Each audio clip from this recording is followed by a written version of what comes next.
Welcome to SR English Institute. This is R Sharma. Today I am going to talk about the sentences. यानी आज मैं केवल sentences के बारे में बात करने जा रहा हूँ. तो let's start this video lecture. ध्यान दीजिए, यहाँ sentences plural noun है और इस plural noun के पहले द का प्रयोग किया गया है. यानी कि कोई भी नाउन चाहे वो सिंगुलर हो या प्लूरल हो, उस नाउन को निश्चित बनाने के लिए द का प्रयोग किया जाता है. तो यहाँ पर सेंटेंसेस निश्चित है कि हम लोग इस वीडियो लेक्चर में केवल सेंटेंसेस के ही बारे में बात करने जा रहे हैं, इसलिए इस सेंटेंसेस के पहले द का प्रयोग किया गया है. अब हमारे पास एक यहाँ प्रश्न खड़ा होता है कि हम सेंटेंस का ही अध्ययन क्यों करेंगे, या क्या आवश्यकता पड़ी कि हम लोग सेंटेंस का अध्ययन करने लगे. तो इस प्रश्न को जानने के लिए हमें सेंटेंस की उत्पत्ति की ओर जाना पड़ेगा कि किसी सेंटेंस का खोज क्यों किया गया था. तो ध्यान दीजिए, मानो अपने विचार यानी थॉट, आइडिया, इमेजिनेशन, फीलिंग की अभिव्यक्ति के लिए एक ग्रुप ऑफ वर्ड्स की ज़रूरत को समझा, जिसे लिखकर या बोलकर ही दर्शाया जा सकता है. तो ऐसे ग्रुप ऑफ वर्ड्स को के एक सही क्रम को दर्शाना ही सेंटेंस कहलाता है.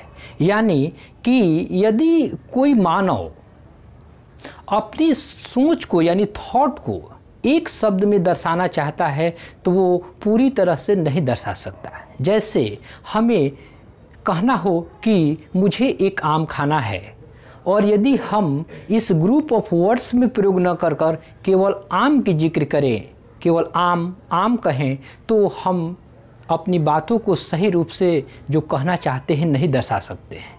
इसलिए हमें मुझे एक आम खाना है 5 वर्ड्स की ज़रूरत यहाँ पड़ा.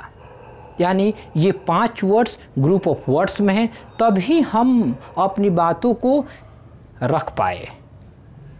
तो ऐसे एक्सप्रेशन को सेंटेंसेस कहा जाता है.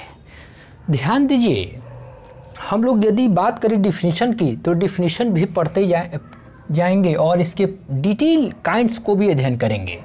तो सबसे पहले हम लोग एक बार इसके डिफिनीशन को जानें कि सेंटेंस होता क्या है.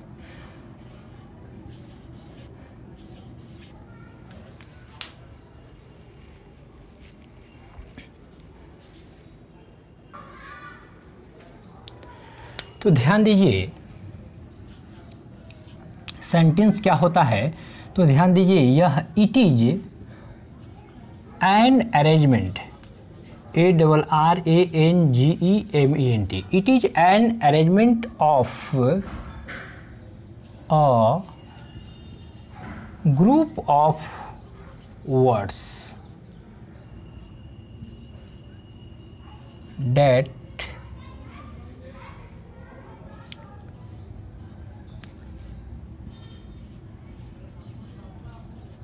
makes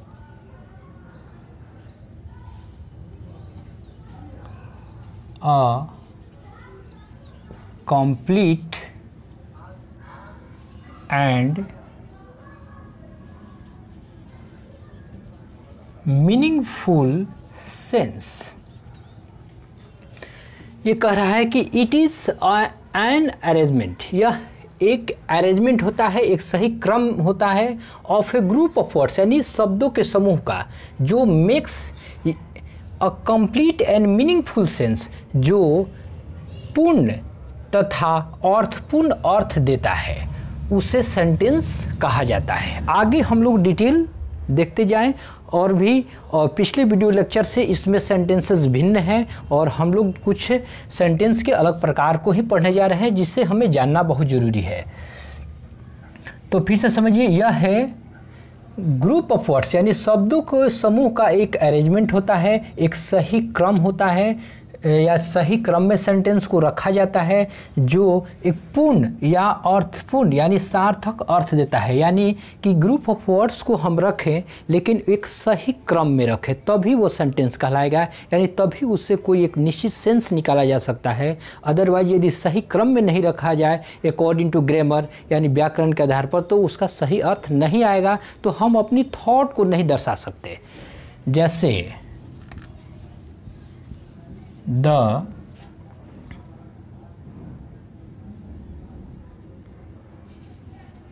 अर्थ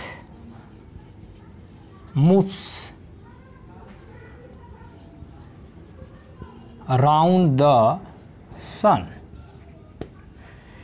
यानी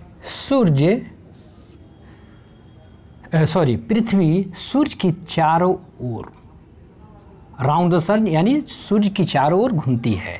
तो यहाँ पर ध्यान दीजिए, ये शुरू में एक सब्जेक्ट आया, उसके बाद वर्ब आया, उसके बाद यहाँ पर ऑब्जेक्ट या कॉम्प्लीमेंट के रूप में ये वर्ड आया।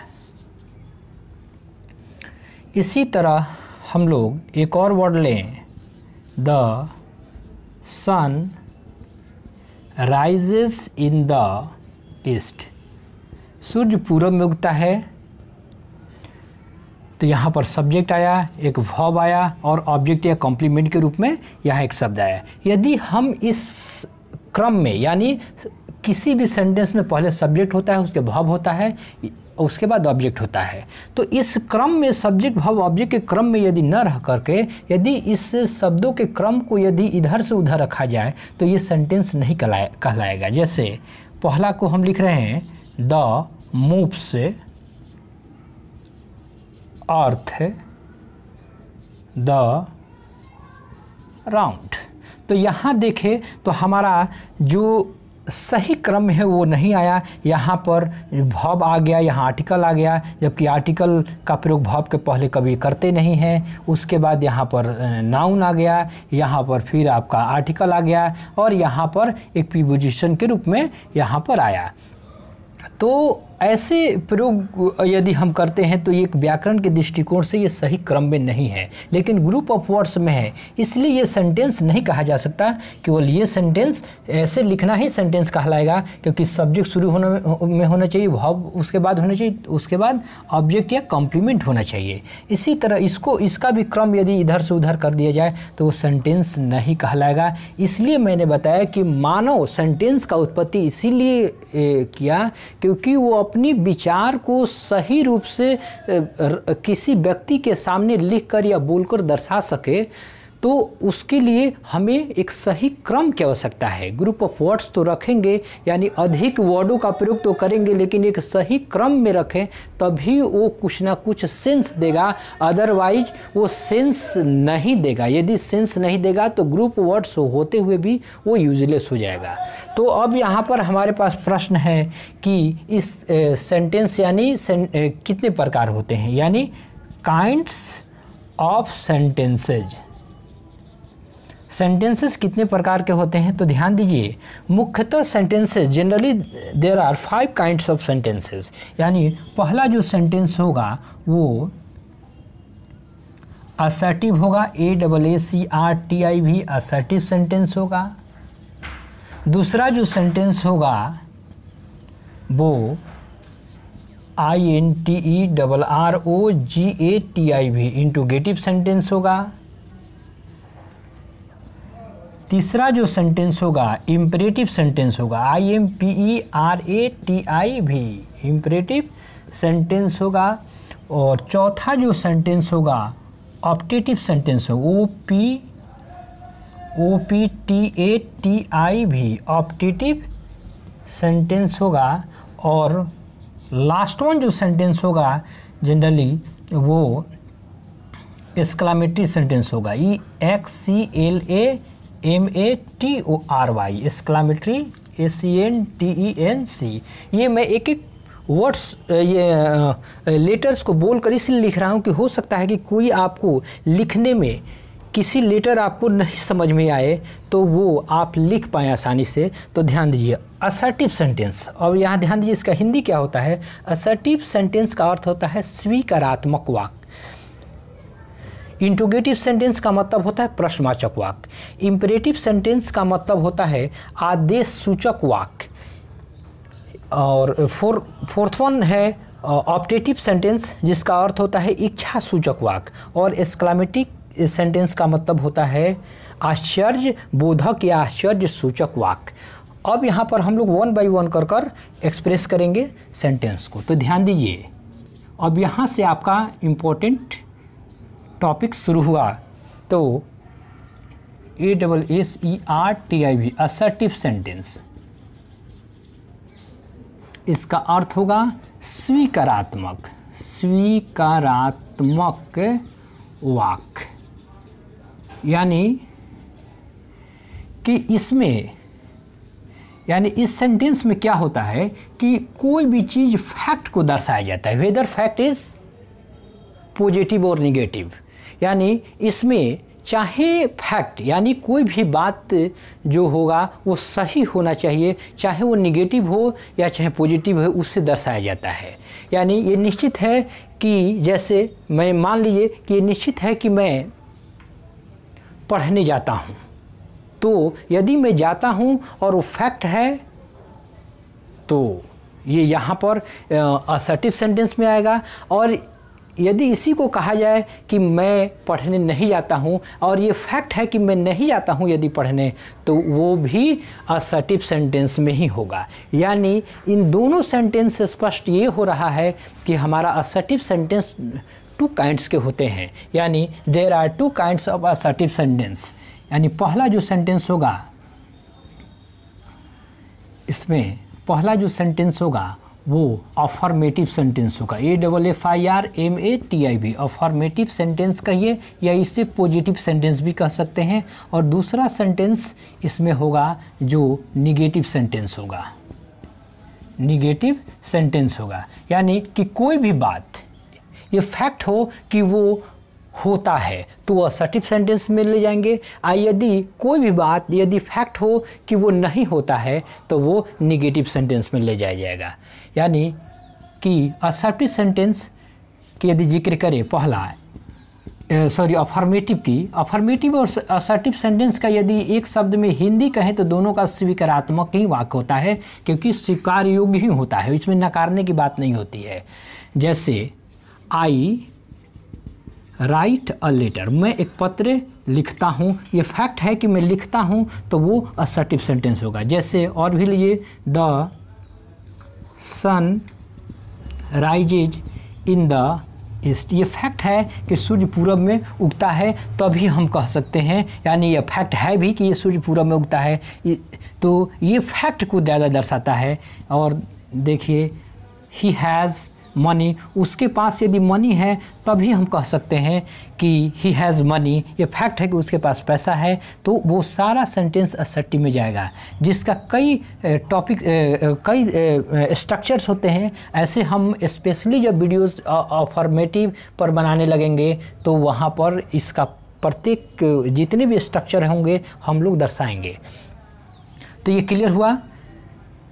और इसका स्ट्रक्चर ये होता है कि सब्जेक्ट के बाद कोई एक वर्ब होता है, ऑब्जेक्ट एक कॉम्प्लीमेंट होता है, या सब्जेक्ट के बाद वर्ब भी केवल हो सकता है, ऑब्जेक्ट कॉम्प्लीमेंट नहीं भी होगा। और इसमें एक और पहचान है कि इस सेंटेंस में के अंत में फुल स्टॉप का प्रयोग किया गया होता है, तो वो भी अफर्मेटिव सेंटेंस में ही जाता है।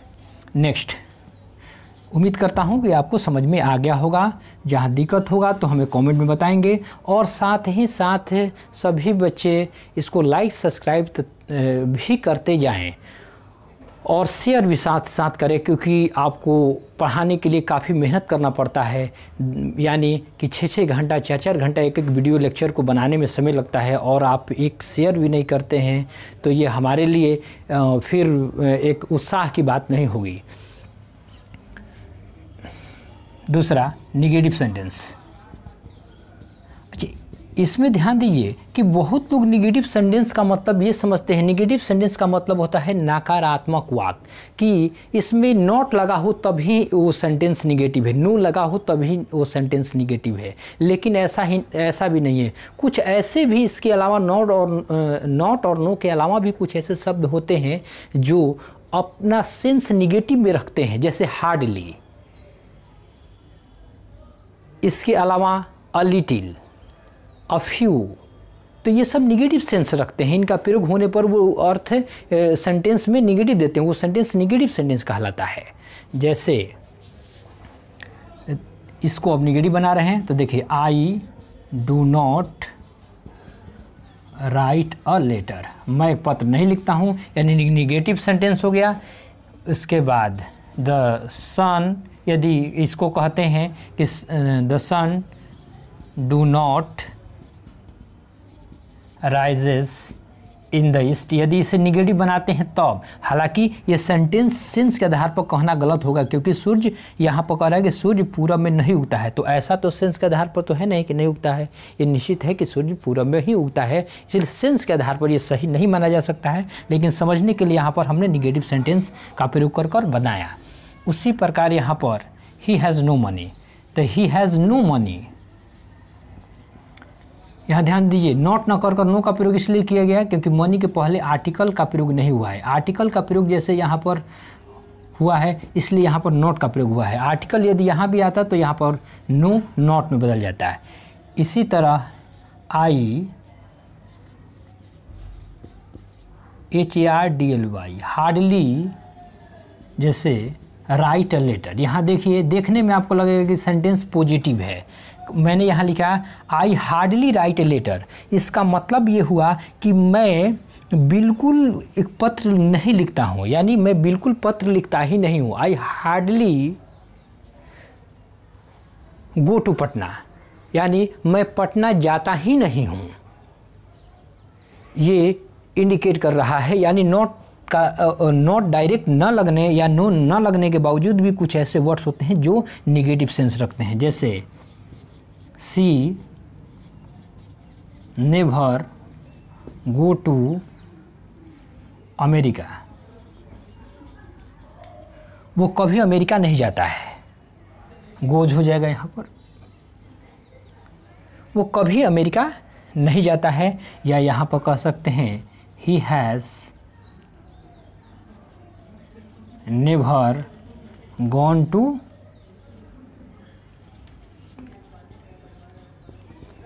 विजिट द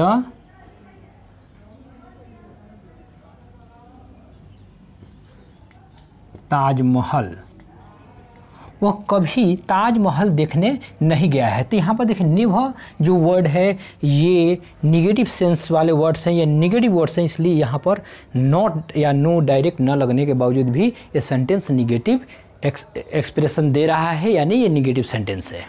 तो उम्मीद करता हूँ कि आपको असर्टिव सेंटेंस समझ में आ गया होगा। अब नेक्स्ट है हमारा सेंटेंस जो इंट्रोगेटिव सेंटेंस है,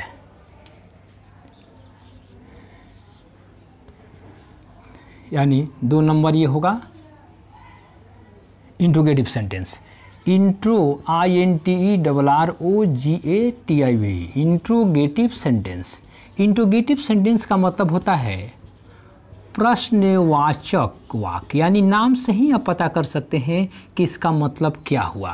प्रश्नवाचक वाक्य का मतलब हुआ जिस सेंटेंस से प्रश्न किया जाए, ऐसे सेंटेंस को इंट्रोगेटिव सेंटेंस कहा जाता है। यानी a sentence which expresses question या sentence which is use to ask question, such sentence is called interrogative sentence. यानी जिस सेंटेंस का प्रयोग हम लोग प्रश्न पूछने के लिए करते हैं उसे इंट्रोगेटिव सेंटेंस कहा जाता है। यहाँ ध्यान दीजिए, इंट्रोगेटिव सेंटेंस भी 2 प्रकार का होता है। एक होता है यस या नो क्वेश्चन, यानी यस नो क्वेश्चन वाले सेंटेंस होते हैं, या yes no question word of sentence भी कह सकते हैं, वर्ड ऑफ सेंटेंस कह सकते हैं। और दूसरा कह सकते हैं WH क्वेश्चन, यानी WH क्वेश्चन वर्ड ऑफ भी सेंटेंस कह सकते हैं, वर्ड ऑफ सेंटेंस। तो ध्यान दीजिए, पहला सेंटेंस जो है यानी yes no question of sentence जो है यस नो क्वेश्चन की बात कर रहे हैं वाले सेंटेंस की जिक्र कर रहे हैं यहाँ पर। यानी कि ऐसा प्रश्नवाचक वाक्य जिसका उत्तर यानी जिसका आंसर यस या नो में ही आ जाए, यानी ऐसे प्रश्नवाचक वाक्य यानी जिससे प्रश्न यदि किया जाए और उस प्रश्न का उत्तर केवल यस या नो दो शब्द में ही आए, या तो यस में आए या तो नो में आए, तो ऐसे सेंटेंस यानी ऐसे प्रश्नवाचक सेंटेंस यानी इंटरोगेटिव सेंटेंस को yes no question word of sentence कहा जाता है। जैसे यहाँ इसमें सेंटेंस का स्ट्रक्चर होता है कि एक्जुअली वर्ब, ए मीन्स एक्जुअली, भी मीन्स वर्ब, इसको हेल्पिंग वर्ब भी कह सकते हैं। एक्जुअली वर्ब कहें या HELPING हेल्पिंग वर्ब कहें, जैसे is, am, are, was, were, has, have, had, can, could, may, might, shall, should, ये सभी एक्जुअली वर्ब्स एक्जुअली वर्ब्स हैं या हेल्पिंग वर्ब्स हैं। हेल्पिंग वर्ब का अर्थ होता है सहायक क्रिया। एक्जुअली वर्ब का भी मतलब वही होता है। यानी सबसे पहले इस सेंटेंस में एक्जुअली वर्ब का प्रयोग किया जाएगा, उसके बाद एक सब्जेक्ट का प्रयोग किया जाएगा, उसके बाद एक मेन वर्ब का प्रयोग किया जाएगा। कभी कभी मेन वर्ब नहीं भी होता है तो डायरेक्ट कोई ना कोई नाउन आ जाता है, उसके बाद ऑब्जेक्ट या कॉम्प्लीमेंट का प्रयोग किया जाता है। यानी मिनिमम इस तरह से उसका स्ट्रक्चर दिखेगा। और इस प्रश्न ऐसे स्ट्रक्चर वाले प्रश्न का जब हम लोग आंसर देखेंगे तो या तो यस में ही आएगा या तो नो में ही आएगा। जैसे यदि कहा जाए, जैसे यदि आपसे प्रश्न किया जाए डू यू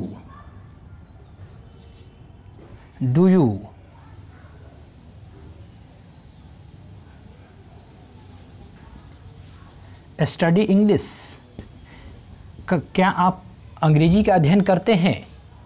तो यहाँ पर अभी अध्ययन कर रहे हैं, इसका मतलब हमारा आंसर जो आएगा आपका यस, यहाँ पर यस कहेंगे। यदि कोई प्रश्न करता है do you work in a company, क्या आप किसी कंपनी में काम करते हैं? तो हम लोग अभी स्टूडेंट की तरह काम कर रहे हैं, यानी स्टूडेंट हैं, तो इसलिए यहाँ पर ये फैक्ट है कि हम लोग काम नहीं करते हैं यदि स्टूडेंट हैं तो यहाँ पर हमारा उत्तर आएगा नो। यानी कि जिस प्रश्न यानी सेंटेंस से हमारा या जिस सेंटेंस से प्रश्न किया जाए और उसका जो उत्तर आए वो केवल यस और नो में आए, तो ऐसे सेंटेंस को yes no question word of sentence कहा जाता है। उसके बाद है हमारा आपका WH question word of sentence. तो यहाँ ध्यान दीजिए,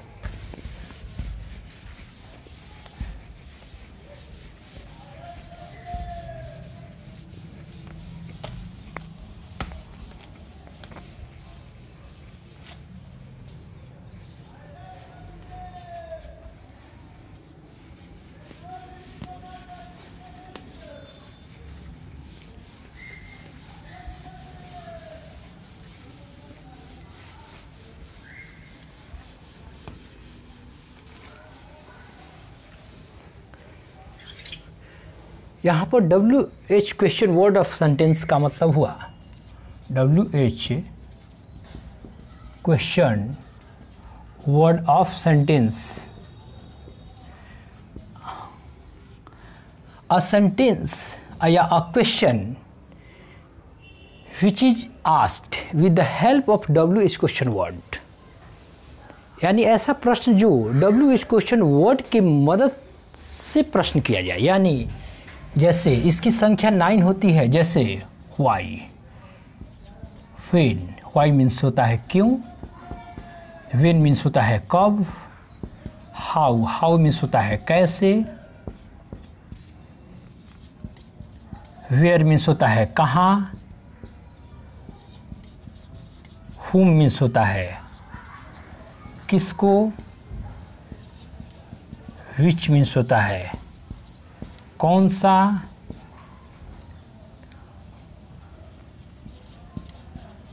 हुज मीन्स होता है किसका या किसकी,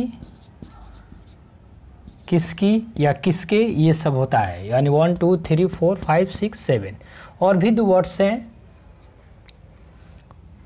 व्हाट, जैसे व्हाट है, व्हाट मीन्स क्या होता है, होम, हुज,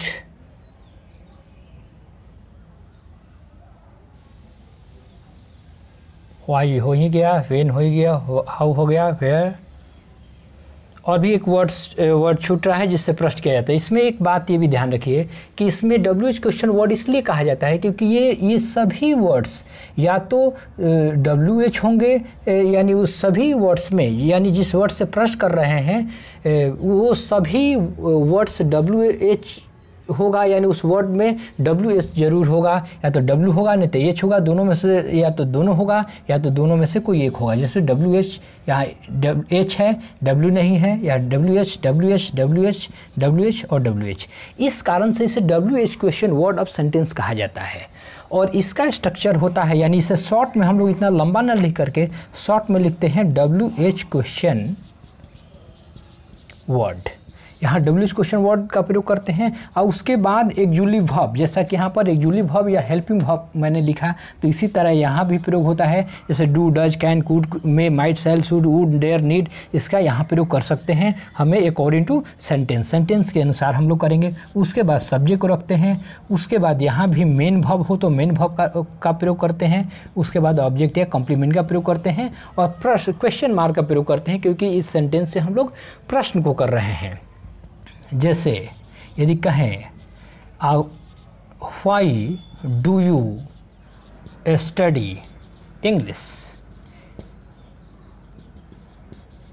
तुम अंग्रेजी क्यों पढ़ते हो। यहाँ मैंने बताया कि क्या तुम अंग्रेजी पढ़ते हो, इसमें भी एक बात है कि इसमें जो भी एक्जुलिव वर्ब से शुरू होगा उन सभी का हिंदी अर्थ क्या ही रहेगा, और वो लास्ट में जाकर अपना एक्जुलिव वर्ब का रूप बदल लेता है, जिसमें किसी में ता है, ती है, यानी टेंस के अनुसार, इसमें गा है, गी है, इस तरह से वो बनाता है। यानी कि कोई भी एक्जुलिव वर्ब शुरू में लगा हो उसका हिंदी अर्थ क्या से ही शुरू करना है। लेकिन इसमें क्या है कि इसमें ये इन सभी ये WH क्वेश्चन वर्ड का प्रयोग हम लोग बीच में करेंगे। तो यहाँ ध्यान रखिए कि यहाँ पर why do you study English, मैंने यहाँ जो प्रश्न बनाया इसका हिंदी अर्थ है कि तुम अध्ययन क्यों करते हो। तो ध्यान दीजिए, एक और इसमें एक तरह से और भी समझ सकते हैं कि जब WH क्वेश्चन वर्ड से जब प्रश्न किया जाता है तो इसका उत्तर हमें डिस्क्राइब करने की आवश्यकता होता है, यानी कि हम केवल यस या नो में ही प्रश्न का उत्तर नहीं दे सकते हैं, इसमें हमें डिस्क्राइब करना जरूरी है, तभी पूर्ण अर्थ आ पाएगा, अदरवाइज पूरा का पूरा अर्थ नहीं आ पाएगा। यानी a WH question word which needs to describe such WH question word, यानी such question of sentence भी कह सकते हैं, is called WH question word of sentence। यानी जिस WH question word का जो आवश्यकता है उसे इसमें उत्तर को लाने में हमें डिस्क्राइब करने की आवश्यकता होता है।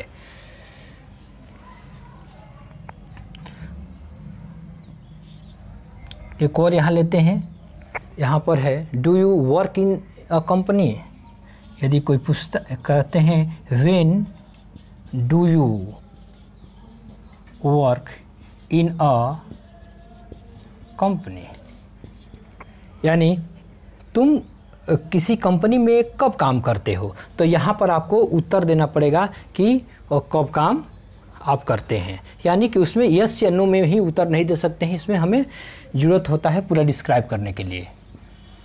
तो ये उम्मीद करता हूँ कि आपको क्लियर हो गया होगा, समझ गए। इंट्रोगेटिव सेंटेंस दो प्रकार का होता है, yes no question word of sentence और WH question word of sentence. इस yes no question word of sentence का मतलब हुआ कि इससे यदि प्रश्न किया जाए तो इसका जो उत्तर आता है वो केवल यस या नो में ही आता है, और इससे यदि WH क्वेश्चन वर्ड से यदि प्रश्न किया जाए तो इसका जो उत्तर आता है वो उसे डिस्क्राइब करने की ज़रूरत होता है, यानी कि उसको डिटेल लिखने की ज़रूरत होता है, तभी उसका पूर्ण रूप से अर्थ यानी कि उसका आंसर पूर्ण होगा, नहीं तो नहीं हो पाएगा। अब थर्ड वन है आपका optative, OPTATIV, optative sentence. Optative sentence imperative sentence. IMPERATIV, imperative में आई बड़ा से होगा। इम्परेटिव सेंटेंस, इम्परेटिव सेंटेंस का मतलब होता है आदेशात्मक वाक्य या अनिवार्य वाक्य भी होता है, यानी इसमें जो भी हम लोग सेंटेंस को क्रिएट करते हैं वो अनिवार्य से रिलेटेड होता है, जरूरी प्रश्न उठता है करने के लिए। यदि कोई कहता है bring a glass of water, एक गिलास पानी लाओ, यानी उसकी ज़रूरत है कि वो एक गिलास पानी लाएगा, ये निश्चित है कि उसको लाना चाहिए क्योंकि आदेश दे रहा है। यदि नहीं देगा, वो एक गिलास पानी लाएगा, तो हो सकता है कि उसके प्रति अनवार्ड हो जाए या उस पर एक्शन ले ले। तो ध्यान दीजिए, इसलिए हमें इसको आवश्यक सेंटेंस भी कह सकते हैं इसको, यानी आदेश में आदेश का बोध होता है, यानी आदेश के साथ साथ इसमें कह सकते हैं a sentence which express request advice और suggestion command, such sentence is called imperative sentence. यानी यदि लिखना चाहेंगे इसको कि क्या क्या दर्शाता है, तो ध्यान दीजिए, ये पहला चीज़ दर्शाता है ऑर्डर, ORDR, ऑर्डर का एक्सप्रेस करता है। COMMAND कमांड, REQUEST रिक्वेस्ट, और अगला है SUGGESTION सजेशन, एडवाइस का बोध कराता है जैसे। और इसका सेंटेंस ध्यान दीजिए कि इसमें इसका स्ट्रक्चर होता है कि ये पहले वर्ब से शुरू होगा, उसके बाद ऑब्जेक्ट या कॉम्प्लीमेंट आएगा, यानी पहले वर्ब आता है तब उसके बाद ऑब्जेक्ट या कॉम्प्लीमेंट का प्रयोग करते हैं। जैसे bring a glass of water, एक गिलास पानी लाओ, यहाँ पर ऑब्जेक्ट का काम किया, यहाँ पर ब्रिंग V1 के रूप में है। और ऐसे सेंटेंस में ये सब्जेक्ट यू हाइड रहता है, ध्यान रखिए। जैसे एक गिलास पानी लाओ, तो हम लोग सामने वाले को बोल रहे हैं, यानी सामने वाला यानी यू, यानी तुम एक गिलास पानी लाओ, तो यहाँ सामने यदि कोई व्यक्ति मौजूद होता है तो वहाँ पर उसको यू रखना जरूरी नहीं है। इसलिए ये ऐसे सेंटेंस में हम लोग यू को छिपा देते हैं और डायरेक्ट V1 से शुरू करते हैं, क्योंकि यू प्लूरल रूप में है और V1 का प्रयोग हो रहा है यू के साथ, यानी कि यह सेंटेंस हमेशा प्रेजेंट इंडेफिनिट टेंस में होता है। जैसे प्रेजेंट इंडेफिनिट टेंस में सब्जेक्ट प्लूरल होता है तो वर्ब भी प्लूरल में ही रखा जाता है, इसलिए यू प्लूरल है तो वर्ब हम लोग V1 प्लूरल में ही रख रहे हैं, क्योंकि V1 प्लूरल होता है। और भी हेल्प द पुअर, गरीबों की मदद करो, यहाँ पर हेल्प का प्रयोग किया गया है। या यहाँ गो देयर, वहाँ जाओ, कम हियर, और फुल स्टॉप का प्रयोग होगा, कम हियर, यहाँ आओ। ये सभी सेंटेंस ये वर्ब से शुरू हो रहे हैं, इसलिए ये सभी सेंटेंस आपका इम्परेटिव सेंटेंस में हुआ और आवश्यक सेंटेंस भी कह सकते हैं, क्योंकि इनसे कहा गया बात जरूरी होता है, इसलिए हमें आवश्यक सेंटेंस भी कह सकते हैं। तो मैं उम्मीद करता हूं कि ये भी आपको इम्परेटिव सेंटेंस भी समझ में आ गया होगा। अब नेक्स्ट जो सेंटेंस है वो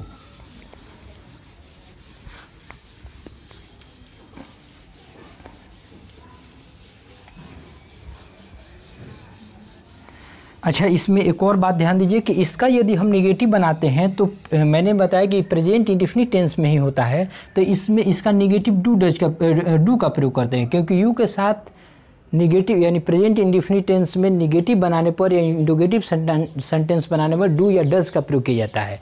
तो यहाँ पर हम लोग नेगेटिव बना रहे हैं, तो जैसे डोंट गो देयर, वहाँ मत जाओ।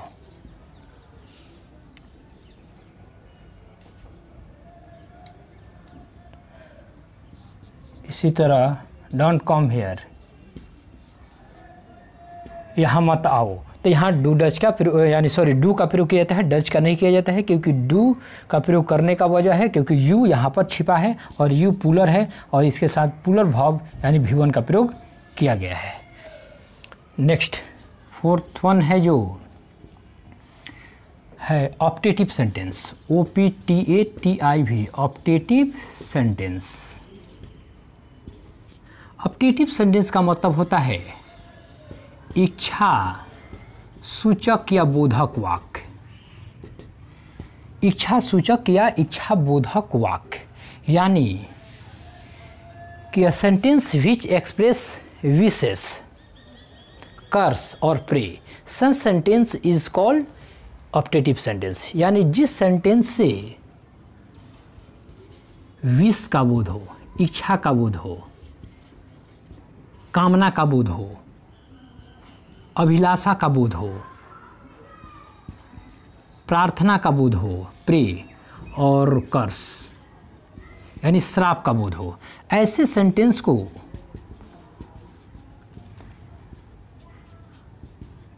श्राप, ऐसे सेंटेंस को ऑप्टेटिव सेंटेंस कहा जाता है।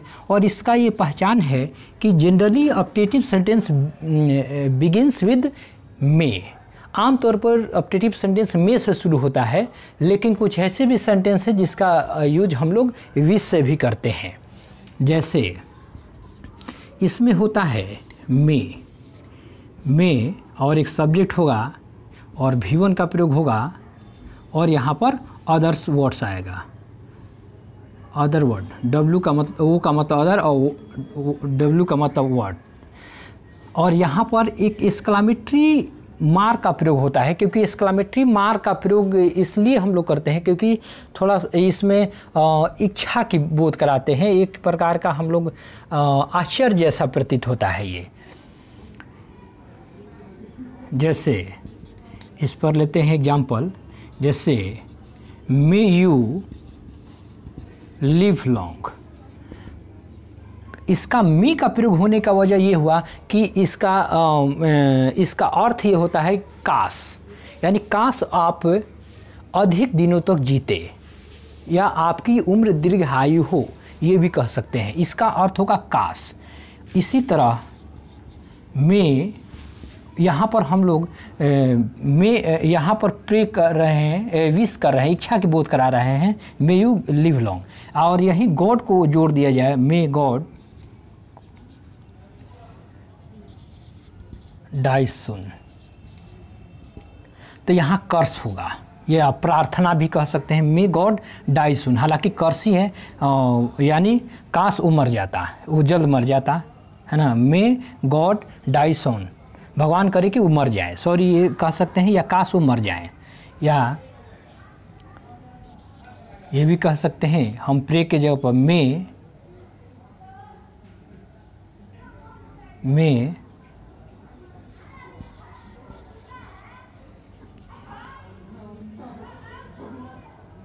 द पुअर लिव लॉन्ग, काश गरीब लोग अधिक दिनों तक जिंदा रहें। तो ये बात यहाँ पर हमारा ऑप्टेटिव सेंटेंस में ही है, यानी जो आपका यहाँ गॉड का प्रयोग कर दे तो और अच्छा है ना। मे गॉड लिव लॉन्ग, भगवान करे कि वो अधिक दिनों तक जिए, तो यहाँ पर वो आ जाएगा प्रे, प्रार्थना में।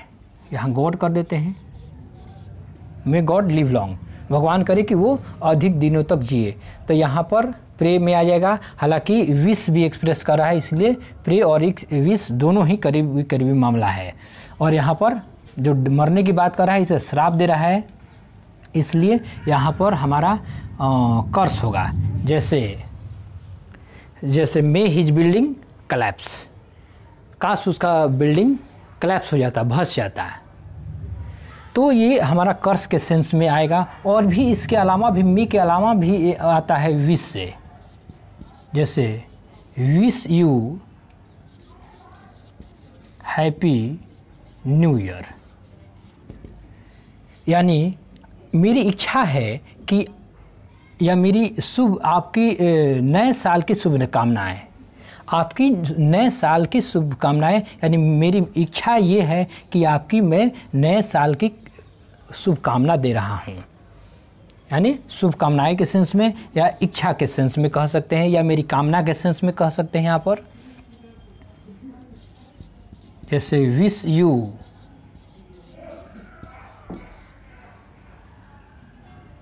हैप्पी मैरिज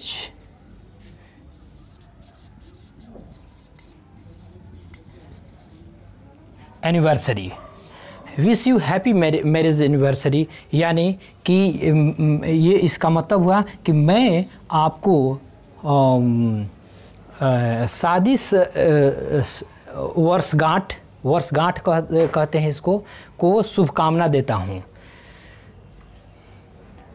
और भी कह सकते हैं विश यू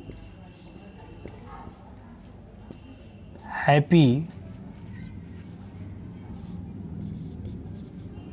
बर्थडे, यानी आपको जन्मदिन का बधाई। ये भी कह सकते हैं आपको मैरिज डे का बधाई, या ये आपको नए साल की बधाई। ये सभी हमारा ऑप्टेटिव सेंटेंस है जो इच्छा दर्शा रहा है ना, या विशेष दर्शा रहा है, जिसको कह सकते हैं। और भी एक कन्फ्यूजन वाली बात इसमें होती है, जब ये सेंटेंस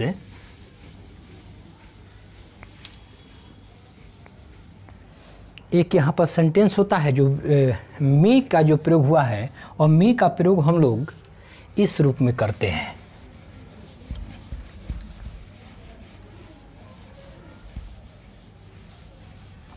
जब मी का प्रयोग हम लोग प्रश्न करने के लिए करने लगते हैं, जैसे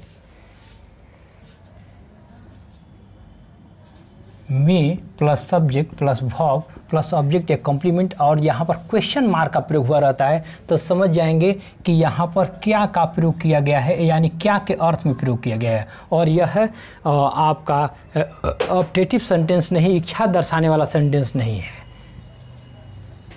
मे आई कम इन सर, यानी क्या मैं अंदर आ सकता हूँ महाशय। तो यहाँ पर क्या का अर्थ है, मे इट रेन टुडे, यानी आज वर्षा होगी, यानी शायद आज वर्षा हो सकती है, ये बात कह रहा है। यानी कि ये ऑप्टेटिव सेंटेंस नहीं है, ये आपका इंट्रोगेटिव सेंटेंस है।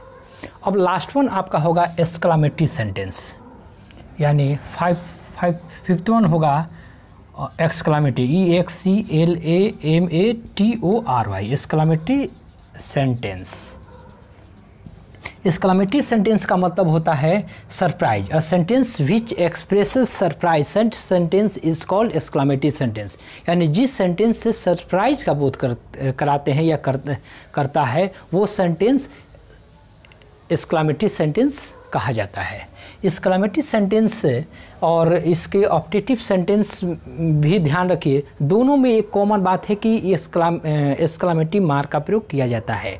तो एक्सक्लामेटरी सेंटेंस में क्या है कि हम लोग एक्सक्लामेटरी सेंटेंस में हम लोग जो प्रश्न, इसमें जो आश्चर्य का बोध कराते हैं,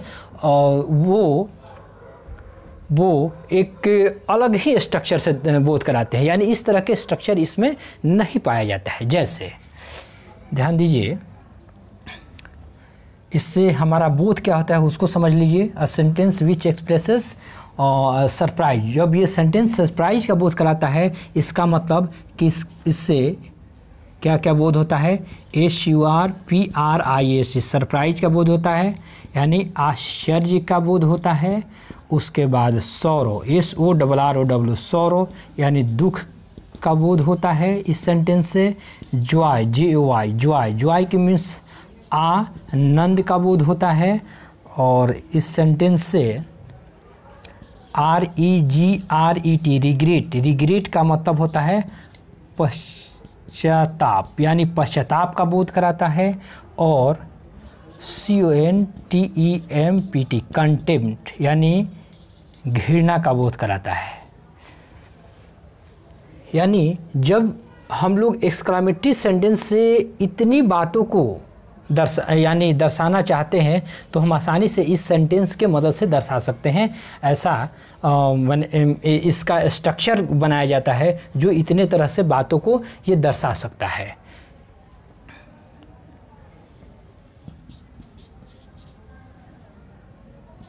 या HATERED, हैटेड, हेटेड मीन्स घृणा भी कह सकते हैं, ये घृणा को भी बोध कराता है।